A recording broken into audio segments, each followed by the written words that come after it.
Ja, ich freue mich, dass Sie heute gekommen sind zum Vortrag von Matthew Rampley, den ich ganz herzlich begrüße. I heard you speak German as well.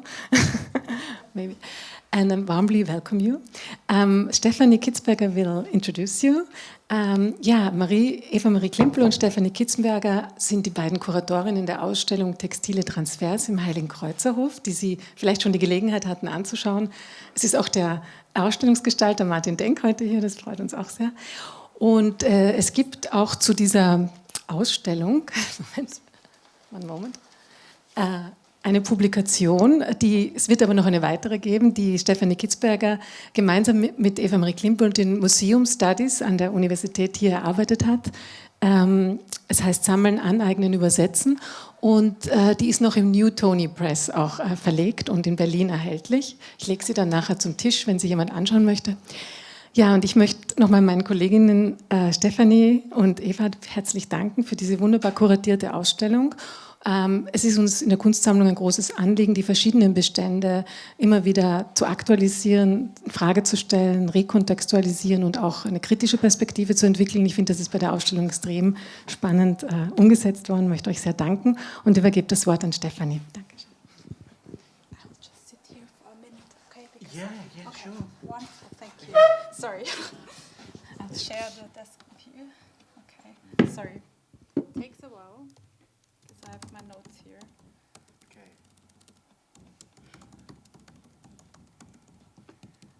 All right. Okay, so this is a warm welcome and a good evening to the penultimate event in the framework of the exhibition Textile Transfers. The exhibition explores the work of Rosalia Rothansel and Mileva Stoisabliel-Vitzrolla, two women artists who were trained and taught at the former Arts and Crafts School in Vienna, Kunstgewerbeschule, which is the predecessor institution of the Angewandte today.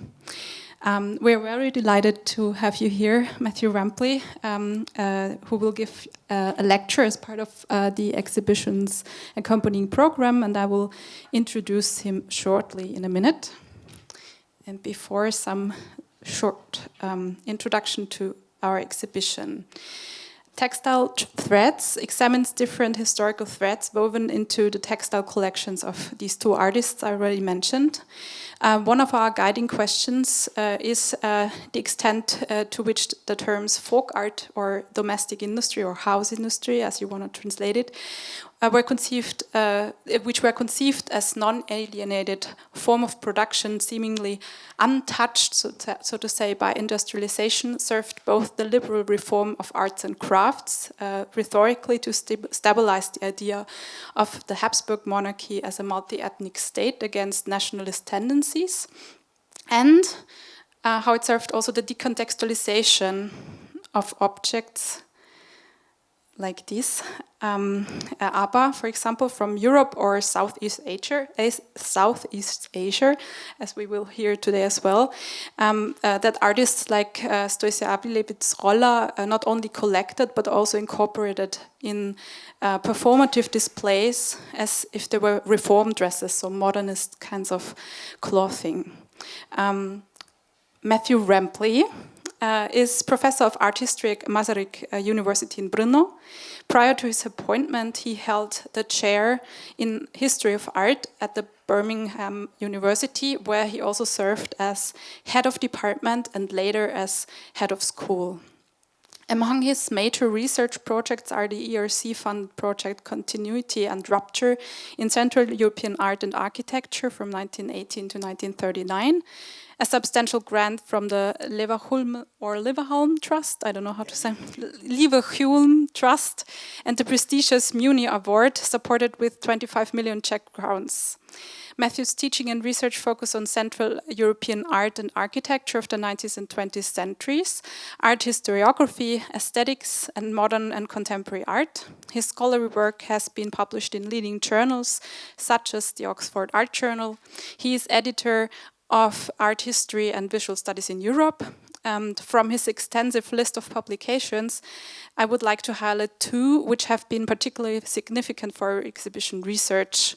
This is his 2013 monograph, The Vienna School of Art History, Empire and the Politics of Scholarship, 1847 to 1918, which is a book that traces the emergence of a discipline of art history in relation to the involvement of art historians in broader debates concerning the cultural and political identity in the late Habsburg Empire. And the second book is the anthology Liberalism, Nationalism and Design Reform in the Habsburg Empire, Museums of Design, Industry and Applied Arts, which was published together with Markiem Brakabovic and Nora Vispriemi with Routledge in 2020. Is a book that looks at liberalism as an ideology with a profound impact on the foundations of museum, of applied arts and other schools in Central Europe during the same period. We are very excited to have you here today, Matthew, and I'll give you the mic. Thank you very much. Just before you disappear, yes. Where's my presentation? The presentation, sorry. Yeah, it's okay. That is probably quite important. There we are, excellent. No, that's fine then, great, okay, thank you. Right. Well, thank you very much for the introduction. And yes, I must excuse myself that I had a text in English, but as some of you may have overheard, I can speak German, but I know there's at least one person in the room whose German isn't very good, so I'll carry on in English. Well, I suppose I'm hoping that my talk today will give a kind of slightly different context to the exhibition and how to approach questions to do with the applied arts, but also, obviously, as you hinted, this question of transculturation, the way in which cultural flows ended up becoming quite important in Central Europe. But I'm going to focus mostly on the Czech context, but I will also be talking about Austria quite a bit as well. What prompted me really to give this talk was two things. The first was that the National Gallery in Prague is due to be, well, it was supposed to be doing it in this month actually, but it's been postponed until the autumn, to be having a new permanent display of its collection of Asian art. And it's a significant collection of work which is not very well known. And I think for a lot of people, they might be surprised to even know that it has such a large collection.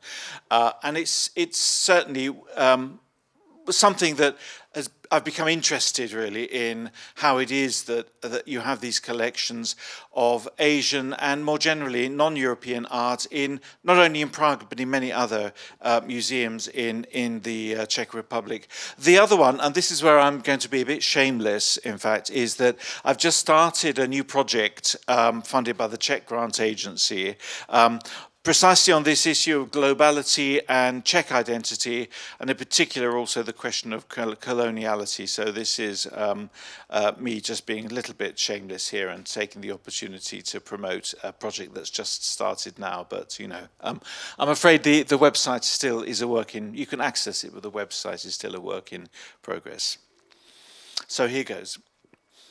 In September 2020, a group of students and staff based at the Faculty of Arts in Charles University in Prague launched the Manifesto of Decolonization.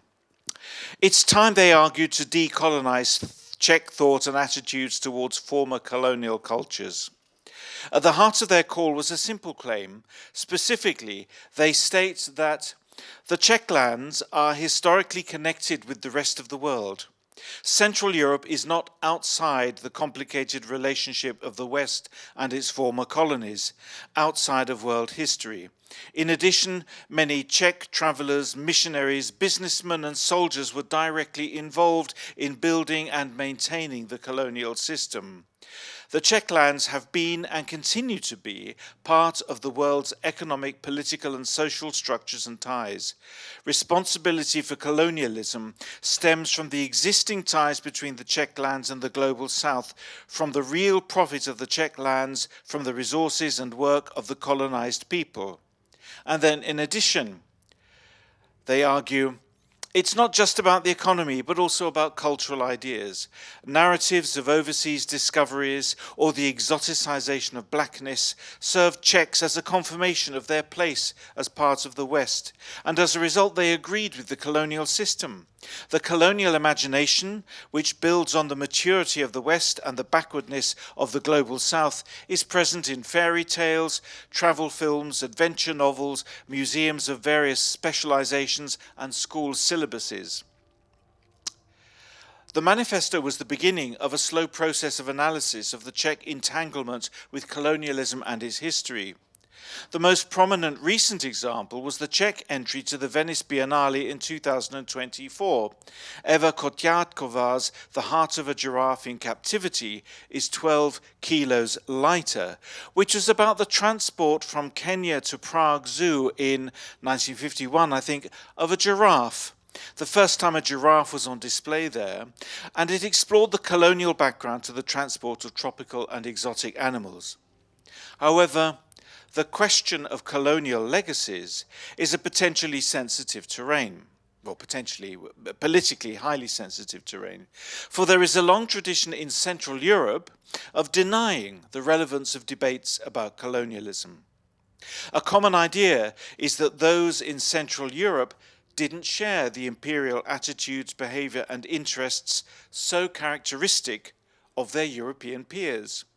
As one author has stated, and this is an Austrian author, but I won't mention his name, you can ask me later if you're interested, and I quote, "In the late Habsburg Empire, the Orient didn't represent the obverse of a superior West without voice and the object of discursive attribution.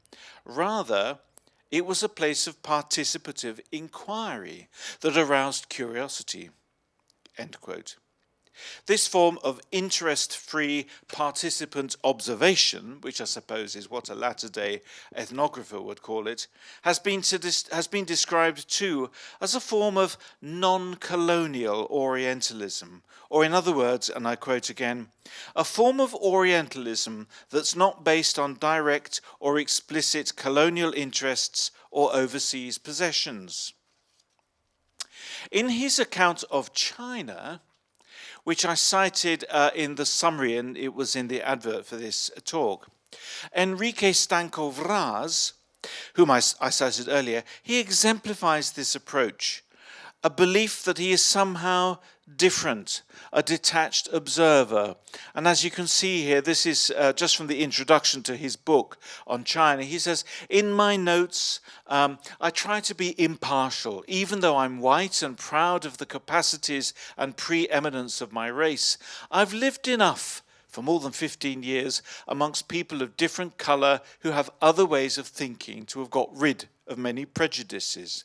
I drew on and copied the rich treasures of knowledge of experts, connoisseurs of China, and from autopsies, always giving them priority over my own insights when mine were disproportionately poorer." And this is a wonderful example, I think, of the way that on the one hand, a Czech author, he tries to he really emphasizes this idea that he's a neutral, detached observer, but the very act of doing so, he ends up just revealing the extent to which he's lost in certain kinds of very common colonial discourses. But it exemplifies a kind of attitude that somehow, we're not like the British or the French, for example. Austrians and Czechs alike held to this view. There's a recent study of Rudolf Dvořák, was published in 2020, or 2020. And Dvořák was the first professor of Oriental Studies in Prague. He was active from the 1880s onwards, and he was notable because he was one of the first people to write in Czech about, particularly about China and Islamic culture. But this book, interestingly, argues that in the Czech context, Orientalism had none of the problematic connotations associated with it since the pioneering work of Edward Said. Czechs and Austrian authors were admittedly prone to exoticizing stereotypes, it's acknowledged, but since they lacked the geopolitical investment in territories across Asia, Oceania and Africa that informed the writings of their British, French, Russian or German peers, they were motivated more by open-minded inquiry, or so the argument goes at least. The manifesto of decolonization was a provocation, because wherever the language of post-colonial and anti-colonial critique has been used in conjunction with Czech and more generally Central European culture, it has generally been assumed that the Czechs had been the colonized rather than the colonizers. This was not only a recurring trope amongst Czech nationalists since the late 19th century, it was seemingly confirmed by publication just over 20 years ago of the volume Habsburg Postcolonial that some of you may well be familiar with, published in 2003 by a group of Austrian researchers, which suggested that postcolonial criticism was an appropriate apparatus for approaching the Habsburg Empire. It was in relation to its policies towards those subject peoples who were not ethnic German or Hungarian. Indeed, 2 of the chapters in the book were specifically dedicated to the Czech and Slovak experience of Habsburg rule. Now, I don't want to get into a debate about this book. I think it's still an important book and is a very valuable set of essays. But nevertheless, what it does is it gives fuel to this idea, certainly cultivated in many countries in Central Europe, including the Czech Republic, that colonialism was something that happened to them, but they were in some sense never involved active agents of colonialism. Now, the manifesto of decolonization, in contrast, suggested that Czechs and Slovaks, far from being the subjects of colonial rule, were often its agents, or that they were, at the least, complicit in it. Now, I don't have time to explore all the ways in which this claim can be substantiated, but it provides a useful introduction to the main topic of today, which is museum collecting. Because museums have long been seen as a central part of the cultural apparatus of imperialism. Their ordering of human artifacts and cultures served to make visible notions of hierarchy and evolution, from the so-called savages of Africa and Oceania to Europeans as, quote, brains of the Earth's body, to use Donald Preziosi's memorable phrase. Museums were complicit too in systems of colonial plunder and appropriation. Recently, of course, attention has returned to the British Museum's collection of Benin bronzes, which were looted following the punitive expedition by the British Navy in 1897. This is only the most egregious example of a history as a result of which many European museums have the spoils of colonial theft in their collections. And there was a book published just in 2021 by Dan Hicks, who's the director of the Pitt Rivers Museum, Ethnographic Museum in Oxford, and really thoroughly denouncing the policies of British museums. But of course, as we know from Felwine Sarr and Bénédicte Savoy, it's exactly the same problem in Berlin, for example, with the Humboldt University. And of course, this issue is known, as I don't need to remind you, in the Weltmuseum here. I should also say, incidentally, that there are some Benin bronzes in Prague, in the Náporsek Ethnographic Museum, and even I noticed when I was still working in Britain at the University of Birmingham, it had some Benin bronzes there as well. So they kind of got everywhere, these kind of objects, as the result of colonial plunder. Now, there never was a Czech colonial empire, of course, nor indeed was there an overseas Austro-Hungarian empire.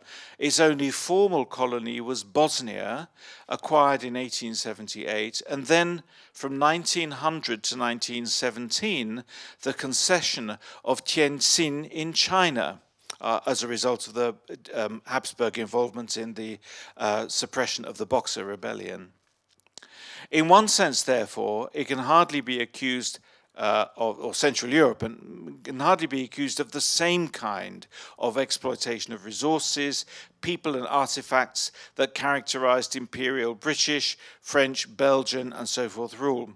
Yet the presence of Moctezuma's headdress in the Weltmuseum in Vienna, as well as items from the sack of Benin, these are all taken from the Weltmuseum, reminds us that Central Europe is not so easily extricated from such imperial entanglements. And indeed, there's a notable example here that illustrates only too well how even provincial regions in Central Europe could become involved in the network of colonial plunder and traffic. For in Liverpool, in the Museum of World Cultures, there is one of only 4 Aztec codices that predates the Spanish conquest of Central America. So in other words, there are many other codices written in Nahuatl, the language of the Aztec Empire, by Aztec artists, but they all postdate the conquest of the Aztec Empire. Consisting of 22 leaves drawn on both sides, it deals with ritual calendar, ceremonies, divination, and speculation on the gods and the universe. It has borne several different names, although it's not known what it may originally have been called. Most recently, the name Amochtli Tezcatlipoca, which means the Book of the Smoking Mirror in Nahuatl, has been assigned to it. But it's most famously known as the Fevari Maya Codex. These are the names of the 2 known European collectors who owned it. The Maya refers to Joseph Meyer, a Liverpool antiquarian and goldsmith who purchased the codex in 1855 and then donated it in 1866 to the Corporation of Liverpool City, which then handed it over to what was then the William Brown Library and became the World Museum. But it's its earlier owner that's of greatest interest here, for the Fejevari in the name was Gabriel Fejevari, a Hungarian collector who had bought it from Count Mihai Vitzai in 1828. It came to Britain in 1849, when Fejevari's nephew Ferenc Pulski, who would eventually become a major figure in Hungarian museum life and would be one of the major figures directing the Hungarian National Museum. But he fled the war in Hungary in 1849, and he spent several years in exile in London, having been a prominent figure in the liberal revolutionary government of Lajos Kossuth. He took the codex with him, and short of money, he sold it to Meyer. Now, Fejevari lived in Prešov, which is now eastern Slovakia, where Pulski also grew up. Now, we don't know exactly how the codex came into his possession. Somehow, though, he purchased it in the first half of the 19th century, and as I say, there is a suggestion that he purchased it from a kind of minor Hungarian aristocrat. What the codex was doing in Hungary in the late 18th century is unknown, but it isn't difficult to imagine. Located in a core territory of Austria-Hungary, the paths of colonial exchange, extraction and appropriation that characterized Habsburg rule over Central and South America did not leave as insignificant a town as Prešov untouched.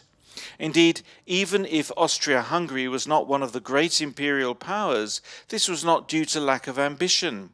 In the late 18th century, the Habsburg administration had unsuccessfully sought to establish possessions in India and the Nicobar Islands in the Indian Ocean, and it was also active in the European suppression of China at the end of the 19th century, as I said.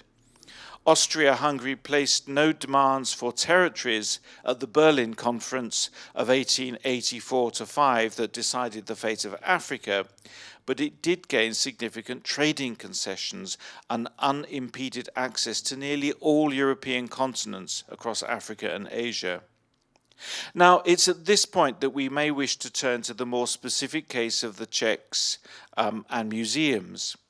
The principal museums housing collections of non-European material in the Czech Republic include the National Gallery, which has some 12,000 works of Asian art, and the Náprstek Ethnographic Museum, as well as the Museum of Decorative Arts, although much of its material was now transferred over in the 1960s. But it's important to stress that there are other institutions with significant quantities of Asian artifacts and artworks. These include, for example, the former Moravian Industrial Museum in Brno, now of course part of the Moravian Gallery, as well as various collections of industrial arts in the regional museums in, for example, Liberec or Opava or Plzeň and České Budějovice. In Brno, for example, there is a substantial collection of Islamic artwork. How did these collections develop? It's important to consider this because while a post-colonial critique may provide a point from which to survey the museological landscape as a whole, it necessarily deals in simplifications that can misrepresent the history of collecting. It may be useful to start with the museums of art and design, such as the Industrial Museum in Brno.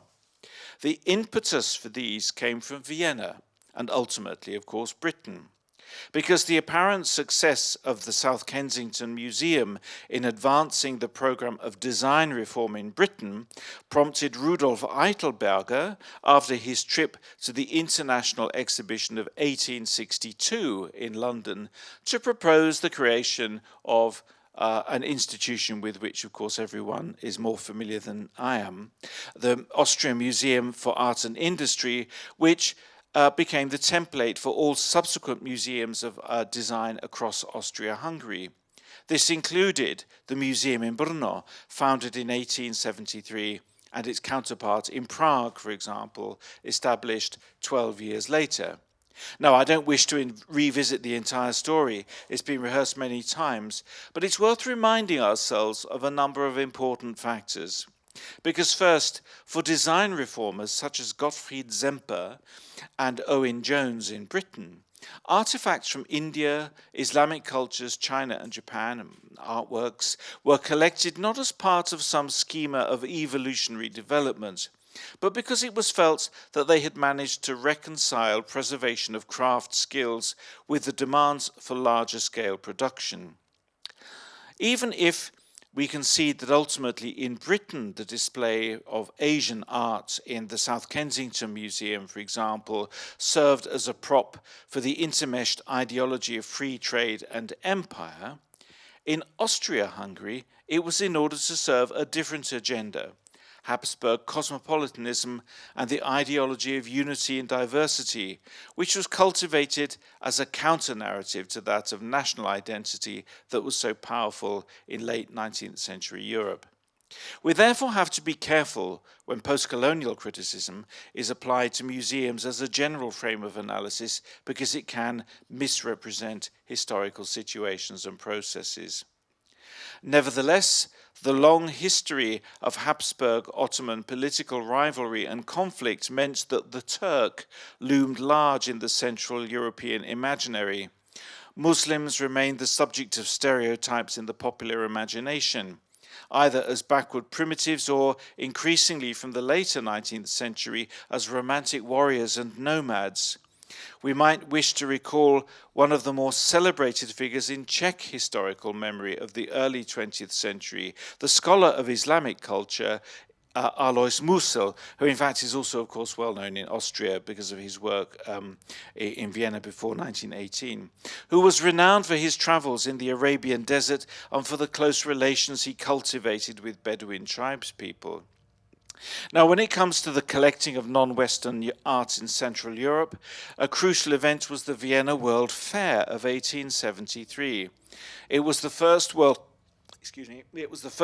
Fair where there was significant representation from Islamic and other Asian states, including Japan, China, Persia, Siam, the Ottoman Empire, and Morocco. It was a watershed in the opening up of mass markets for exotic goods that was propelled even more in the case of Persia by the fact that the government, suffering from a major famine due to drought and desperate to raise funds to purchase food on the international market, it was compelled to sell off objects at a greatly reduced price.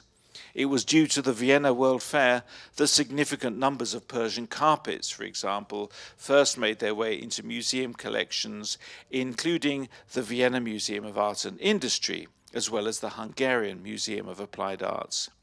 In Brno, the idea of a Moravian industrial museum had been motivated by the apparent success of the earlier world fairs, but it was the fair at Vienna that lay behind its creation in 1873. From the start, the museum had objects from the Islamic world, Japan and China in its collections, not necessarily purchased directly at the fair, but from various dealers in Vienna, such as Philipp Haas, which played an important role as a seller of oriental carpets through the carpet factory it had set up in Sarajevo. Indeed, the Museum for Art and Industry in Vienna was, through its close relation to Haas, a centre of the trade in exotic goods, and one might also suggest more generally that the development of the collections of Asian art in the museums of design across the Habsburg Empire, including those in the Czech lands, were equally enmeshed in this trade in global exotic goods. The Moravian Industrial Museum was very much a Habsburg institution, and it was explicitly modelled on the Museum for Art and Industry in Vienna. But within Czech society, there were others who displayed a similar interest in art and design on the global stage. A key individual in this context was Wojciech Náprstek, whose private museum, developed in collaboration with his mother Anna and his wife Josefa, is now the basis of the National Museum's collection of Asian, African and American artifacts. Náprstek played a key role in the prehistory of the industrial museums in Prague, for he organized 2 exhibitions of design and applied arts in Prague in the early 1860s. But it's his role as a collector that merits consideration here. As the outline guide to his museum published in 1898 indicates, his collection consisted of a combination of industrial goods, applied arts, local crafts and ethnographic collections from Africa, Asia, America and Australia. And that's what we can see, if I can just read it here. Here. So we can see on the first floor, he has the kind of a specific ethnographic collection. Now, many of the objects from America were amassed during the 1850s, where Náprstek, having been a supporter of the failed revolution of 1848, spent a decade in exile, first in New York and then in Milwaukee. Milwaukee was a destination for many German and German-speaking emigrants, including those leaving Europe after 1848. But also, crucially, as one of the more westerly territories being occupied by Europeans, it was a contact zone with Native Americans. Even though in exile, Náprstek maintained an interest in collecting works of art and artifacts for the Museum of the Czech Kingdom, or the precursor of the National Museum. And by the mid-1850s, he'd amassed a collection of some 130 Indian curiosities, as he called them. We don't know the exact circumstances under which they were acquired, but it's worth noting that in 1856 he was the member of an official US government mission to the Lakota tribe at a time of conflict.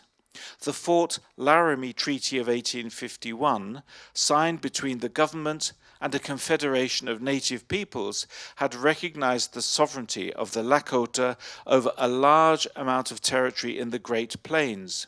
But this had been largely ignored by European settlers, leading to intermittent conflicts and massacres, such as the Grattan Massacre of 1855, in which a Lakota village had been wiped out by the US Army, and culminating in the Lakota War of 1862.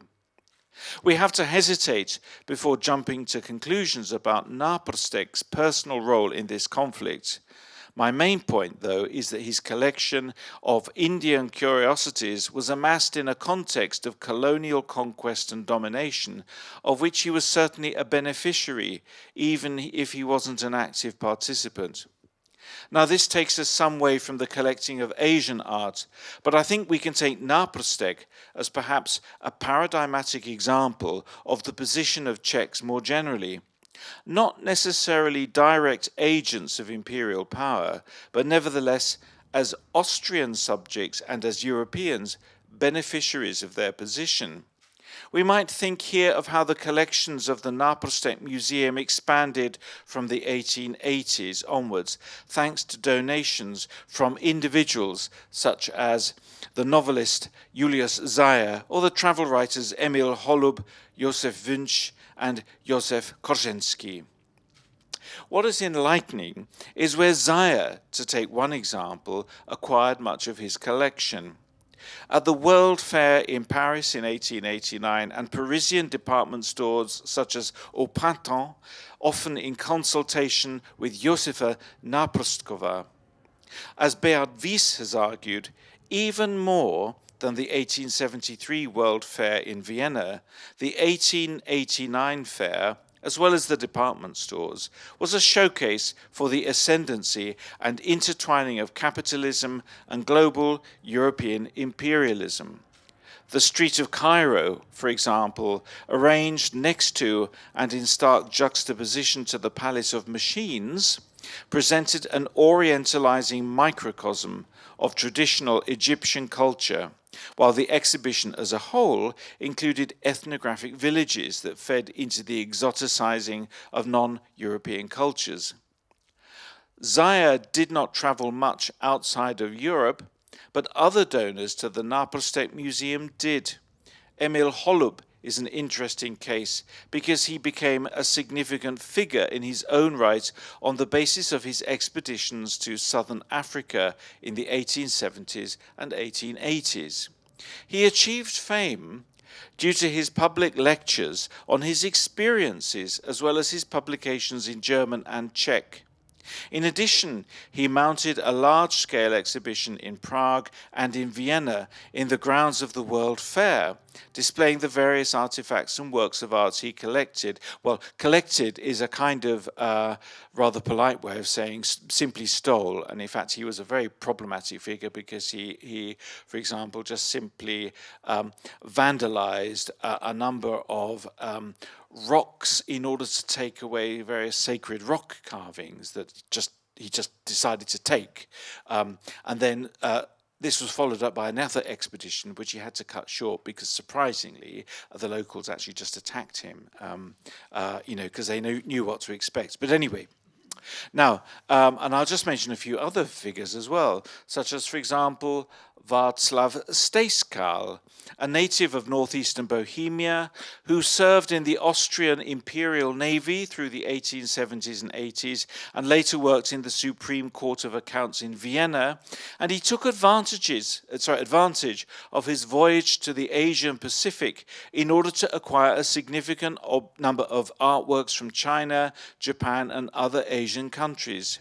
He amassed a considerable private collection, as well as donating many to the Naprostek Museum, as did in the 1930s and after Růžena Charlotte Urbanová, who gave significant quantities of Indonesian objects to the museum. There we are. I think I want another slide here as well. There we are. He was also, so Stejskal was also in contact with Enrique Stanko Vráz, whom I mentioned earlier, the author of the book on China, a collector renowned for his global travels in the 1880s and 90s to Africa, the Americas, China, Korea, and Indonesia. Vráz lectured widely and wrote about his journeys in numerous books.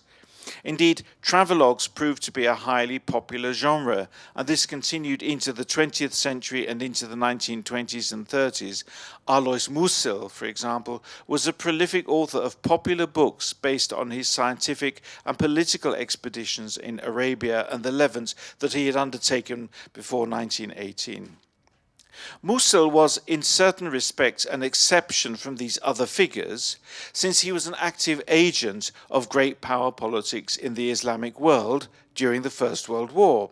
He was tasked with countering the work of T.E. Lawrence of Arabia, in fomenting anti-Ottoman revolt amongst the Arabic population. But whether travellers or just mere collectors, those other individuals I've mentioned were all part of the wider European colonial system, and most importantly, they took advantage of it, not least in their ability simply to travel around the globe. Indeed, few voices were raised against colonialism.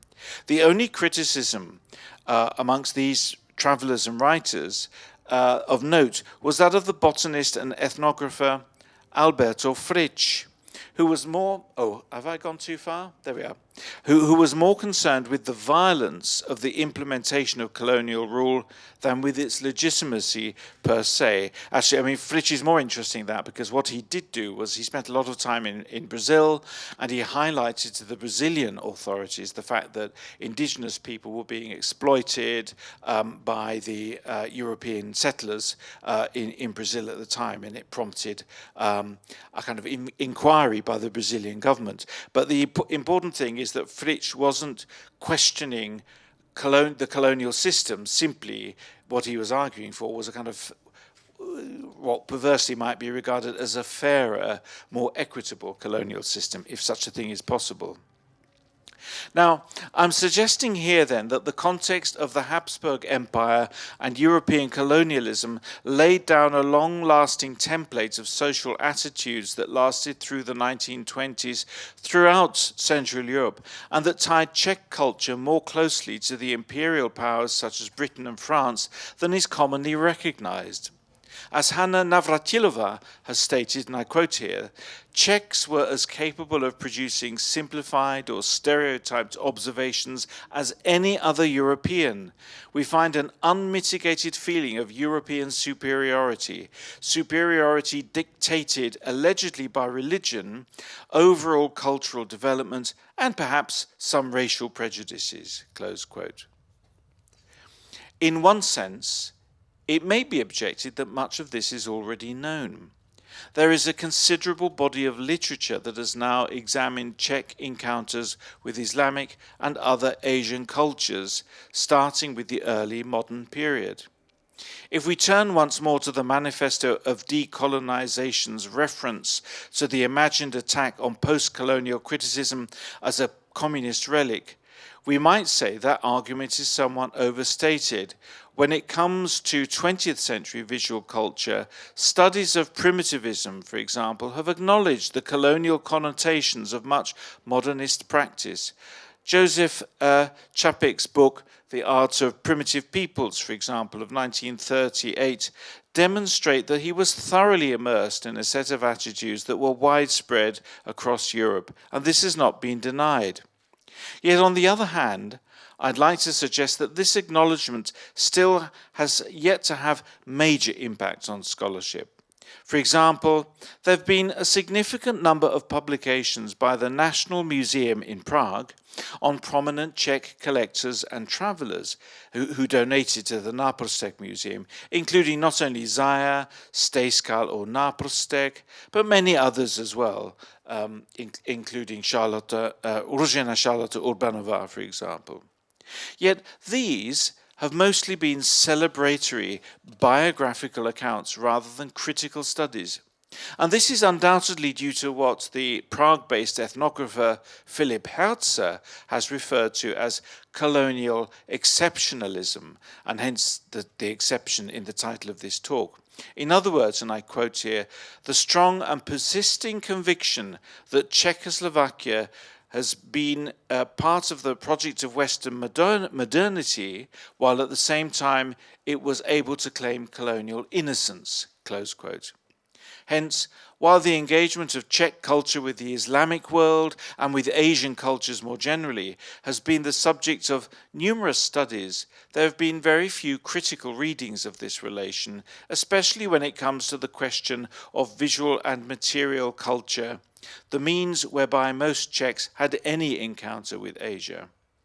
In fact, the controversy in this raises can be seen in the responses to the Venice Biennale, as well as to a harmless statement by Alicia Knast, director of the National Gallery in Prague, that Czechs and others in Central Europe need to come to terms with their own colonial histories. Now, in the middle of 2024, this online petition appeared, and it was signed by many of the the great and the good of Czech cultural life. It was very much the generation of those who had really come to prominence in the 1990s.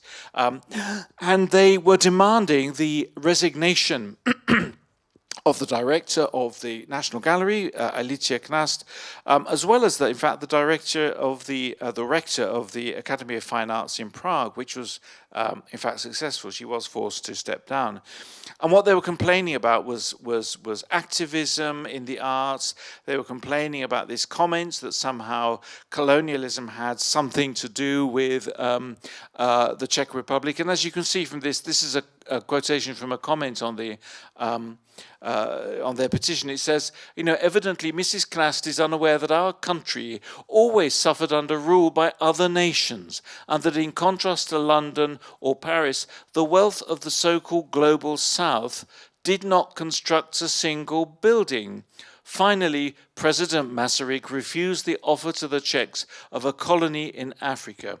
Now, interestingly, that's completely wrong on a number of counts, but just to give you one example, in fact, in Brno, one of the most famous works of 20th century architecture is the Villa Tugendhat, of course, and I'm sure most of you are familiar with it. Well, interestingly, a lot of the materials that went into constructing it came from plantations in Indonesia, or in fact from quarries in Spanish-ruled Morocco. So it's thoroughly immersed in the kind of transfer of materials and resource extraction from European colonialism. And if you're interested, I can say more about that later. So they just have their facts incorrect. Anyway, so why is this important? For a number of reasons. First, while it would be absurd, I think, to assimilate the Czech historical experience to that of Britain or France, for example, it's important to scrutinize the colonial exceptionalism that's been so prominent. And this relates to more specific questions. If, as is widely argued, collecting serves in part as a means of self-identification, what function did the collecting of Asian art and art from elsewhere around the globe assume for Czechs? How did such collecting underpin Czech understandings of their place as Europeans? Furthermore, how did the collecting of exotic artifacts from the East reflect and serve changing notions of Czech identity as Czechs shifted from being Habsburg subjects to the leading ethnic group in the newly constituted state of Czechoslovakia after 1918? Finally, what kinds of revisions might be needed to the established trope of the Czechs as the colonized, given that there were so many parallels with the collecting practices of the great colonial powers elsewhere? Now, I can't possibly provide the answers to these questions here, or all of them, but given that critical analysis of the collecting of exotic artifacts has led to such an important process of self-examination and reflection on long-held assumptions elsewhere, One might hope that a similar self-analysis in the case of Asian art, but not only Asian art, of course, collecting in Bohemia, Moravia, and later Czechoslovakia, may achieve a similar goal. So thank you very much.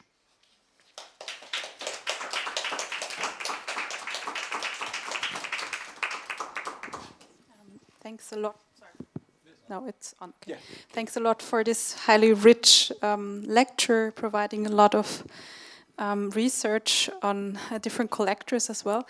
Are there immediate questions so far? I guess there are a lot. Yes. I'll hand you over the mic because it's important for the video. Thank you so much. And also, thank you especially for pointing out the misconception of colonialism in what is sometimes just an encyclopedic museum. I have one question, and that is, you pointed out all these collectors who were doing research on their own, who were experts in the field, but at least in most of the Czech museums, you also find artifacts from these aristocrat collections, no matter if they came in as donations already during the Austrian Empire, or then between the two world wars, or even in 1945 or 48. Could you say some words about those aristocrat collections? Well, yes, of course. Well, most of them, in fact, many of them also came after the communists came to power, obviously. I guess the key thing is that there hasn't been much research done on those in particular. So at the moment, what one has mostly, of course, is just research on named collectors, you know, who were basically bourgeois, you know, collectors and connoisseurs and so forth. So there is a lot more work that needs to be done. I mean, one can imagine what the story will be, of course, although then clearly this question of Czechness then breaks down, of course, because in terms of aristocratic collectors, you know, amassing, you know, materials in going back to the 18th century as well. If you think of, you know, chinoiserie, then, you know, the notion of it being Czech is kind of a bit meaningless in a sense, because they see themselves primarily as Habsburgs. You know, they're Habsburg. They're not Czechs, you know, so that does kind of complicate it somewhat, but I guess I would say in a way that's probably a limitation of my own knowledge as well there, you know. So I'm gonna, you know, hold up my hand and say there's not much I know about that, but clearly. Yeah, chinoiserie, interest, you know, aristocratic interest in any kind of, you know, Oriental culture. It was as everywhere, but I suppose it was played less of a role in the question of Czech national identity, precisely because Czechs always found these kinds of aristocratic families. They didn't regard them as fully Czech anyway, because there's a kind of class question here. You know, there's a sense in which Czechs also identify themselves as not being the aristocrats as well, you know. And there's a class politics that precedes communism in a way, you know. It's this sense of the First Republic, for example, being, you know, the kind of the bourgeois liberal state. And although certain aristocratic figures were involved in the administration, but they were still seen as a sort of slightly odd, you know, not sort of the ambiguous presence, I think. I'm not sure if that answers your question, other than I would have to admit, you know, the limits of what I know as well. You know, I think there's no harm in recognizing that. Yeah. Yeah.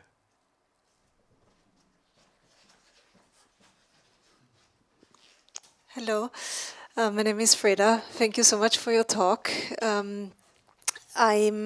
Since you've sort of emphasized this perspective of evolving Czech identity now in the end quite a bit, I was wondering, so for me, in a sense, that question always connects to sort of publicness, right? Like the idea also now how institutions represent identity and publicness. Yeah. And in relation to the collections, and your research, I would be really curious if you could share how about the accessibility of Asian art collections in Czech public institutions?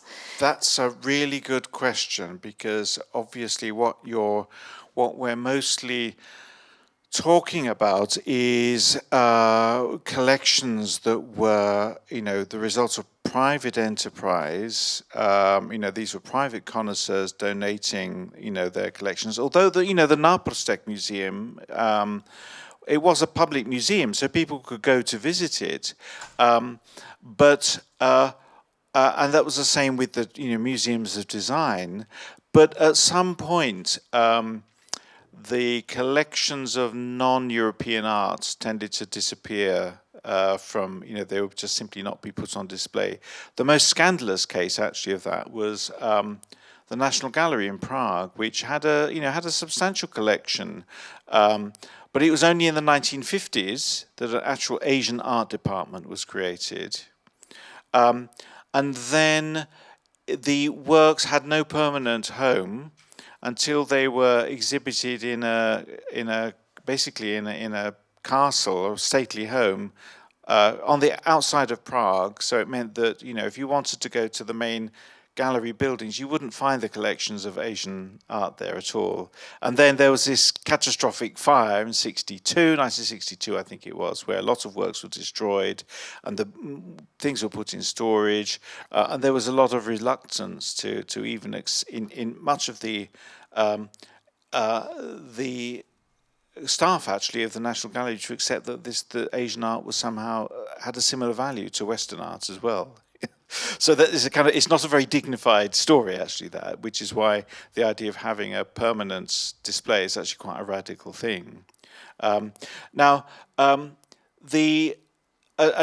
important thing I think does need to be taken into account, which is that in 1922, the Oriental Institute was founded in Prague, and that had the support of Masaryk. It had a lot of state support, and that was, I think, a kind of first acknowledgement that cultivation and understanding of cultures outside of Europe was a matter of public policy, and it was a priority. And even if it didn't really happen at a huge pace, because a lot of the people associated with the Oriental Institute, they were basically historians of the ancient Near East. I guess the most famous person was Bedřich Hrozný, who deciphered Hittite, But nevertheless, there was a sense, and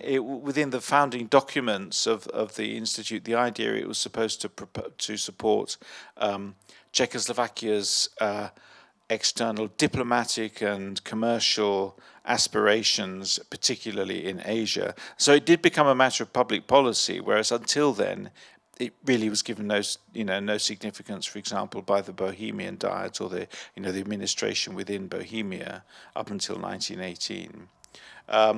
But it has been a very mixed policy, and I think it's and that. You see that in all sorts of other ways as well. I should also add that the Moravian Gallery, it's got a great collection. You never see it on display. They never seem to know what to do with it. Okay, but for example, researchers on non-European art. There are no art historians in the Czech Republic in art history departments doing work on non-European art. The only people that do it are museum curators. And there's a very interesting professional divide there. So there are a small number of figures who published some quite interesting work, but they were very isolated figures, and institutionally they were shut out of the art historical profession, and they were just museum curators. So there's a whole complex range of issues, and that's partly also to do with the kind of ambivalence I think there is in Czech society even now towards globality. You're not quite sure what to say about it or how to position themselves. Thank you so much. Just a very quick follow-up. But in the beginning you mentioned that this display in the National Gallery in Prague is currently being reworked. Do you know roughly like what percentage of the collection they are going to be showing? Like, because even like in Austria, even this is, we know, for example, with the Asian collection of Weltmuseum, how many objects it has. However, we don't know what are exactly these objects. The simple answer is I don't know. Okay, I don't know. But it is, I mean, in a way, it is quite a notable thing, actually. And in fact, the one thing I forgot to mention, which is interesting, is in the 1920s, there was a painter called Wojciech Chytil, who he taught in Beijing at the Academy of Fine Arts in the mid-1920s, and he came back to Czechoslovakia in 27, I think, 28, and he staged a whole series of exhibitions about Chinese art, contemporary Chinese art, which is quite interesting, across Czechoslovakia, but also in Vienna. He organized one in Berlin, one in London. And there was a kind of quite an interest in the late 20s, 1930s, taking Chinese art in particular more seriously. But then Chytil died in 1936, and that wasn't really followed. He didn't really have any heirs. And then after the Second World War, there was a very different set of motivations, and that was to do with the founding of the People's Republic of China. And so you get lots of exhibitions of Chinese art, which is all about, woodcuts and, the iconography of revolution and liberation and so forth, which itself is an interesting topic, actually, even if you can bear to read this awful kind of communist rhetoric. But it is still interesting. And that lasted throughout the 50s until 61, of course, when there was the split between Beijing and Moscow. And that meant that across all of the socialist states in Eastern Europe, you could no longer talk about China. What you had to talk about was the Far East. And that, ironically, that included Japan and Korea, which was obviously the kind of one of the enemies, So interesting contradictions and so forth you get, Any more questions? There's one. Thank you very much also from my side. It was really fascinating, especially how you showed how figures like Naprastek complicate those Central European narratives of colonial exceptionalism, and especially the Czech version of it as being the subject of colonialism. So I was wondering, do you think, is it actually necessary to draw this divide between being the subject and the agent of colonialism, or would you rather opt for an interpretation that takes Naprastek, for example, as a figure showing that both can go together very well, actually? Yeah. And that there is always an element of identification with the subjects of colonialism on the one hand, and a form of projection of colonialism as an active form of exploitation. I think that's a really good point, and I think I would agree that it means that it's really difficult to these subject positions to simply just draw some kind of boundary between them, and that works in both ways actually. So it's not simply about figures, whether it's Naprastek or Emil Holub, who's really outrageous. I mean. It's interesting. Holub, I mean, he's still celebrated in the Czech Republic, and he appears as this great discoverer, It's obvious that the people, and this goes in children's school books and things like that, but it's obvious nobody's ever read anything he wrote, because it's awful. It's it's full of the worst kind of racist sentiment. But you're right. But this works both ways actually, because there's one figure I'm particularly interested in, and I confess I haven't really done any proper research on him, but is Ernest Havel. All right, who British colonial administrator in India at the end of the 19th, early 20th century, who established the art school in Kolkata.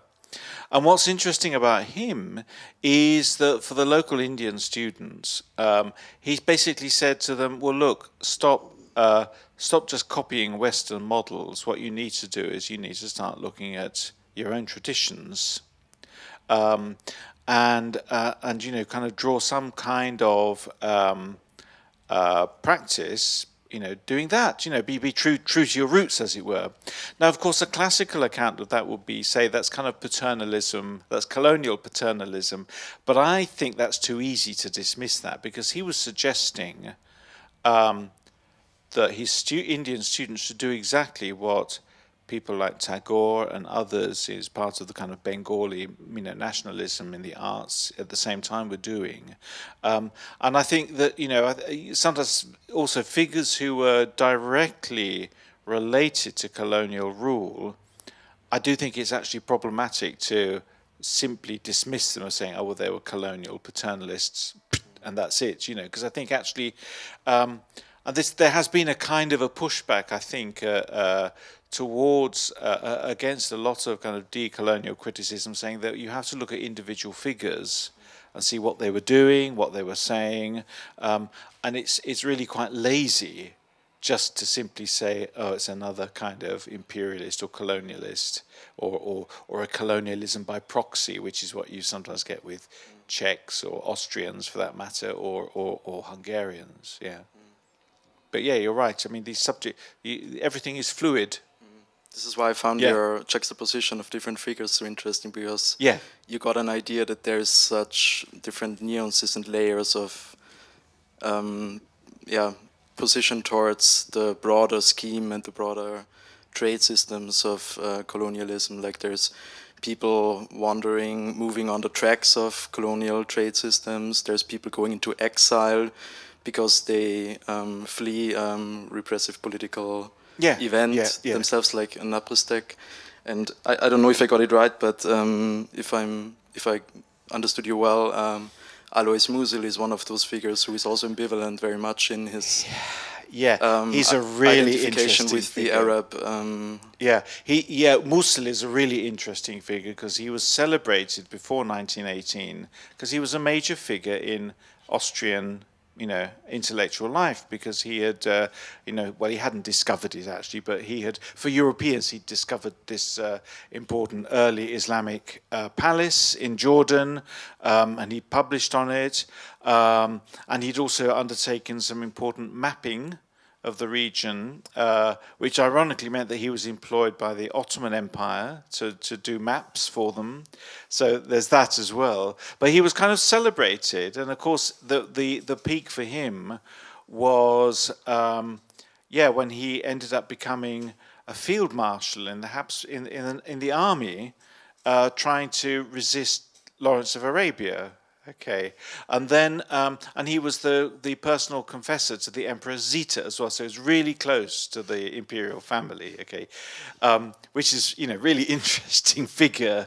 And then it all goes wrong with the war, because then he has to leave Vienna, and it's quite interesting because, you know, under the rules, I don't quite understand why they didn't want him in Vienna anymore, because there were other Czechs who were allowed to stay in Vienna after 1918, you know, with the Nationalities Act. But he goes to Prague, and for a long time he has to. I mean, Masaryk was a great supporter, but many Czechs were very suspicious of him because they thought he wasn't loyal. But he reinvents himself as a Czechoslovak, and he writes. You know, he's really important in the founding of the Oriental Institute. He becomes this really kind of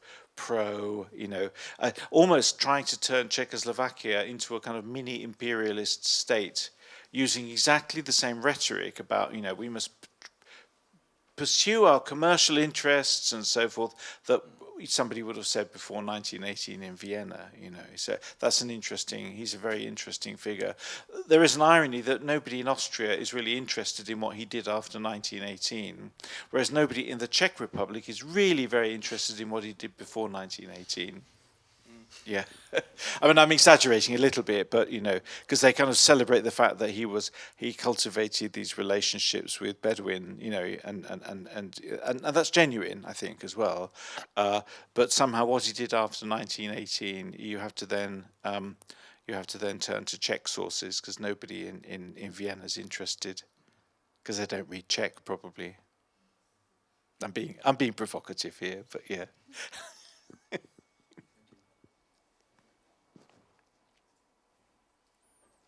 Yeah, thank you also from my side for this really interesting and fascinating presentation, for sharing this very rich body of material with us.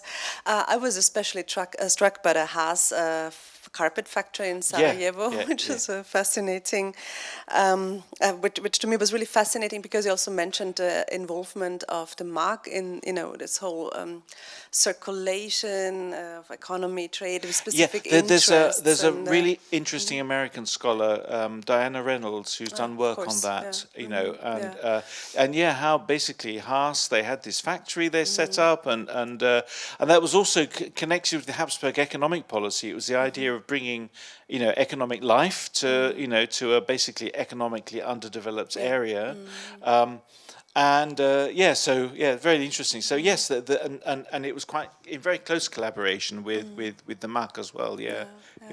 And I was wondering about the motivation, maybe also a similar connection to collecting Asian art in Moravia and Bohemia.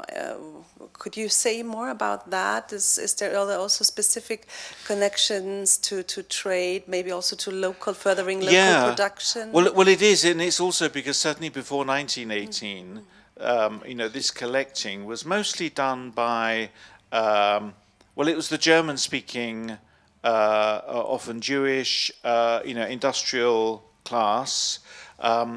And they had not necessarily as extensive as, say, the British or the French, but they did have some kind of wider global contacts. And the whole point of that was it was really very much based on this idea that, well, look, we actually have something to learn from them, which is an interesting attitude. But I think it's genuine as well, the sense that, well, look, they produce high quality materials, but they seem to manage to do it and to sell them. So maybe we can copy that. Of course, it was a failed economic model. It couldn't possibly work in Austria-Hungary because of course the people in, whether it was Afghanistan or Persia or wherever, they were being paid almost nothing for this. This was but I think it wasn't just whereas obviously in the Great Exhibition. In 1851 in London, it was all about, promoting the interconnection of free trade and in British imperialism. That couldn't work, obviously, in whether it is in Brno or whatever, certainly not. So I don't know if that answers your question, but I think it's. In terms of local production, certainly, thank you also for pointing out this obvious difference to me. But in terms of trade, maybe, was there also, did these collectors have specific economic interests as well? Maybe becoming. There were some that did, but not many actually, because I just recently I was reading about a guy. This is already into the 1920s actually. A guy called Rudolf Zitzwarek, who he'd been a lawyer around the turn of the century in Mladá Boleslav, which is near Prague, just north of Prague, and then he ended up. Owning several plantations in Indonesia and living in Shanghai. So he obviously had direct economic interests there. But it just wasn't, of other Czechs, it wasn't on the scale at all. And if anywhere was of more interest, it was Japan. Okay, and that was the same actually with most of Europe as well, because Japan was seen as, economically, it was just much more.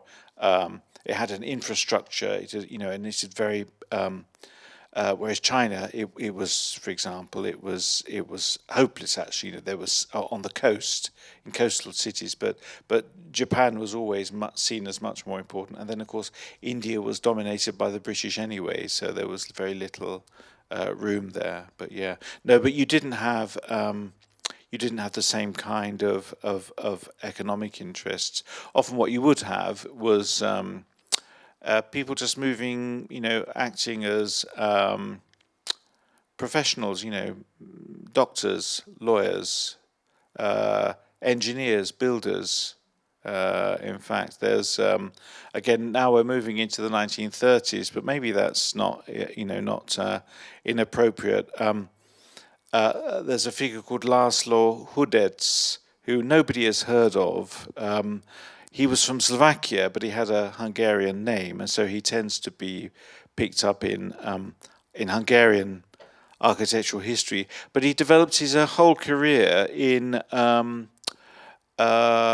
Shanghai, and he built the first skyscrapers in Shanghai.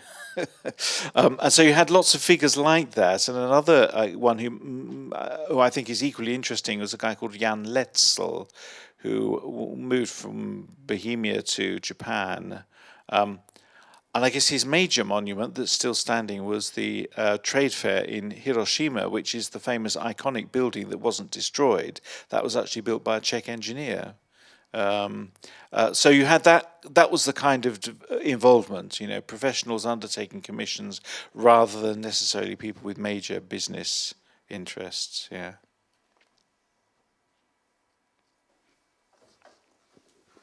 I would like to pose a very simple question. Maybe you showed some of the displays, historical displays as well of these collections, and I wondered how the representation also of nationality or the different interests, if you did have done some research on it, how they changed over time before 1918 and after 1918, and what the politics of display, what kind of role in terms of political, economical interest did they play? That's a good question, and it still needs, and I still need to work on that actually. But of course, the one thing is, and this is a pattern that we see everywhere, of course, is that if it's India, China, and Japan, then they are displayed as works of art.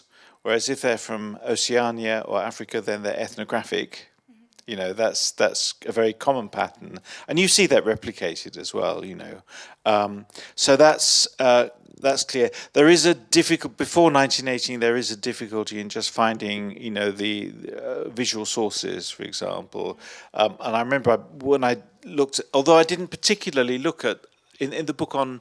Well, the two books that I co-wrote on museums before 1918, I now think it was a major failing that we didn't talk about that in particular as a specific topic, and I should have done, or we should have done.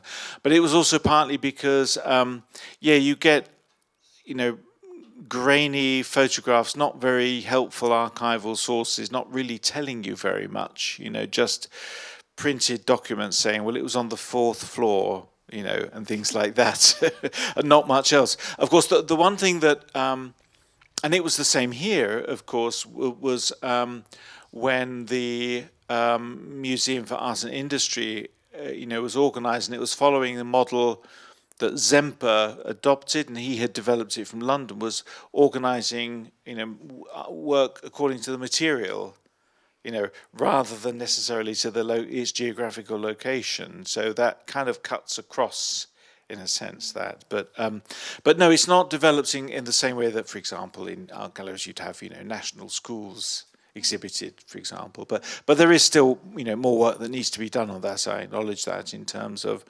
just seeing, is there evidence? It's not much, I have to say, but it's better from the 1920s onwards. You get better recordings. So, for example, this figure, Hitiel, that I mentioned, there's quite a lot of photographic material from the exhibitions that he showed. But otherwise, it's earlier than that. It becomes more problematic.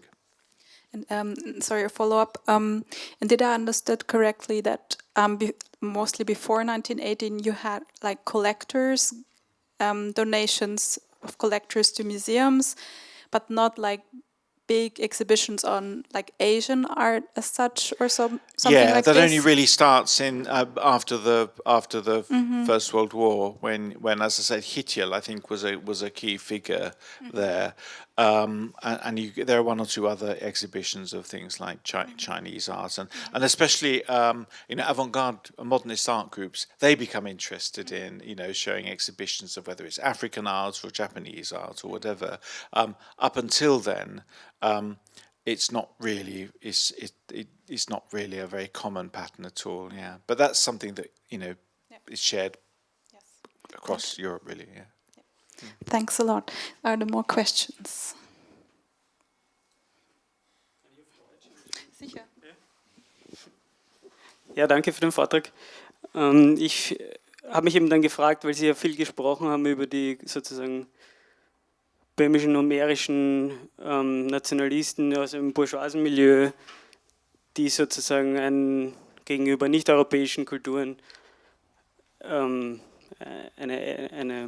Haltung gehabt haben, die jetzt von Briten oder Franzosen, die Kolonialismus aktiv betrieben haben, nicht viel abgewichen ist.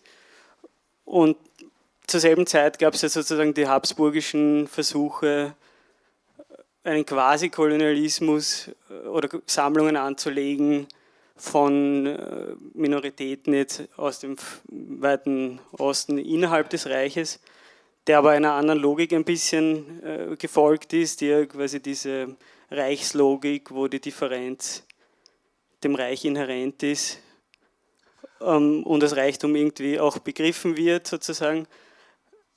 Inwiefern jetzt diese zwei Versuche, Sammlungen anzulegen, ob es da Überschneidungen gab oder ob quasi die böhmischen Nationalisten diese habsburgischen Versuche eher belächelt haben oder ob sie da auch teilgenommen haben, weil sie in denselben Institutionen gearbeitet haben und so weiter. Also darf ich auf Englisch Ja, klar. Ja, klar. Also, yeah, I guess Sorry. Okay. I guess if you're kind of saying that the relationship between internal and external colonialism, which is in a way what you're saying, then it's quite clear, isn't it, that there's you only need to look at things like the pages of the Kronprinzenwerk, yeah, and you see this sort of, it's a slightly there's a kind of ambivalence, I think, because. Minority, whether it's the Hutsuls or whoever it is, they're treated on the one hand as they're ours, part of our big happy family, and yet they're still kind of ethnographic subjects. So that's an interesting dynamic, and I think it's quite clear, and in fact, after certainly in the Czech context, there were lots of criticisms that complained about the way that minorities were treated, saying, well, look, you're just treating them like colonial subjects. Before the First World War, there were certain Czech nationalists that would complain, say, oh, the Austrians, they're just treating us like colonial subjects. But afterwards, especially people on the left, okay, they sort of said, well, we're not much better. In particular, in relationship to Podkarpatska Rus, Sub-Carpathian Ruthenia, which was that territory right on the far east, which is now in Ukraine, of course. And there were, for example, just recently, I was reading, there was a journal called Reflektor. It was set up by a number of quite prominent Marxist intellectuals and critics. And they said, look at the way they're treating the Roma, the Ukrainians, the various people in Sub-Carpathian Ruthenia. They're just treating them like the natives in Africa.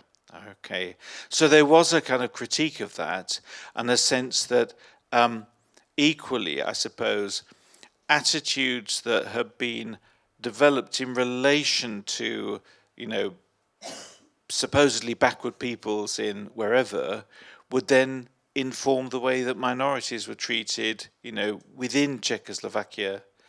So you get this kind of unfortunately, the two bleed into each other in a way. But I mean, that's a universal problem, and it's one that, you know, is with us now. I mean, if you consider the way that even now, for example, Roma people are treated in Slovakia and the Czech Republic, it's not much different.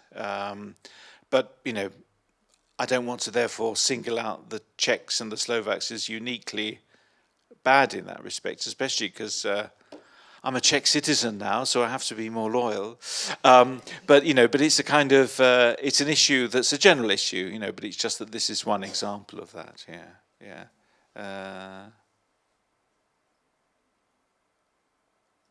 Yeah. Is that? Okay. Thank you. Reicht das als Antwort?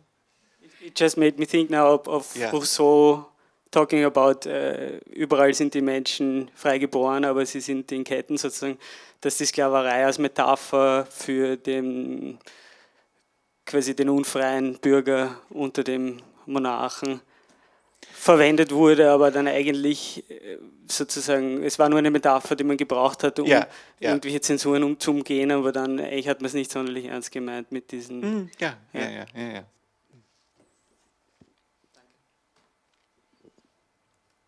Any more questions? Otherwise...